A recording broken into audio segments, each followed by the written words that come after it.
10-12 ঘন্টা কাজ করে।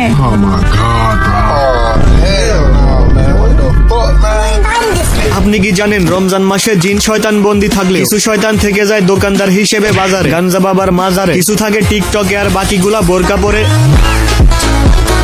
প্রথমে দেখেই পুরো অবাক হয়ে গেছিলাম। বাংলাদেশি পুলিশ, বাংলাদেশি পরিবেশ, পরনে বোরকা, টাইটেলে ইনশাআল্লাহ লিখে, ব্যাকগ্রাউন্ডে ডিজে লাগানো ফেরেশতা আবার কই থেকে আসে। খেয়াল করতেই দেখি আমাদের জাতীয় ক্রাশ ব্লু ফিয়ারে লায়লা। লুক লাইক পরনে মাশাআল্লাহ, টাইটেলে ইনশাআল্লাহ, মিউজিক লাগাইছে আস্তাগফিরুল্লাহ, আর বোরকার ভিতরে আছেন ইন্নালিল্লাহ। মানে এরা এত বড় শয়তান ধান্দাবাজ, যা দেখে অরিজিনাল শয়তান নিজেও কয়। বেচারা মামুন ছেলেটাকে নিয়ে আমরা যতই ট্রল করি না কেন, লাইলাকে পেটানোর পেছনে যে আসলেই ভ্যালিড রিজন ছিল আমাদের আর বুঝতে বাকি নাই। ভাই তুই বাইসা গেছিস। বের করে রাস্তায় ঘুরে কোর্টে যায় ইয়া পরে, আপনার বোরকা পরে। হোয়াটসঅ্যাপ বাজান, this is Khan and welcome back to Khan সাহেবের এলাকা। আজকের ভিডিওতে তোমাদের টার্গেট 50K লাইক কমপ্লিট করা। আমার টার্গেট যে কোনো মূল্যে গালি কন্ট্রোল করতেই হবে, কারণ তারাবিতে গেলে ঘুম, আর কিছু কিছু ইস্যু নিয়ে কথা বলতে গেলে গালি পারমিশন ছাড়াই চইলা আসে। আমি চলে যাচ্ছি দেশ থেকে, আমাকে নিয়ে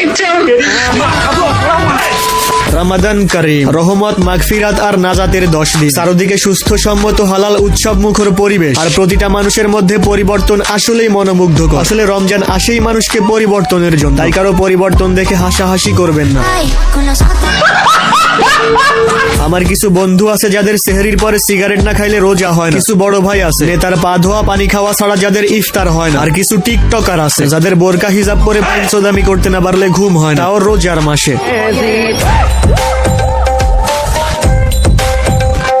যেমন এই রমজান মাসে সবকিছু আছে কিন্তু আম কাঁঠাল তরমুজ নাই, তেমনি ঈদ আছে, ঈদের শপিং আছে, বাট ছোট্টবেলার সেই আনন্দটা নাই। আর সব থেকে বড় কপাল পোড়া হইলো তারা জাগর সব আছে কিন্তু একটা বউ নাই।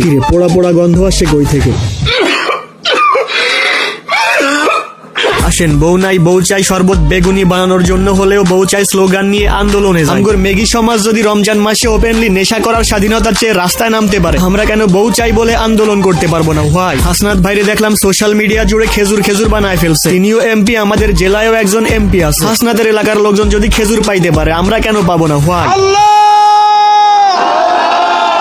তোমার কাছে বিচার দিলাম। এত বছর যাবত আমাদের হকের খেজুর যারা মাইরা খাইছে,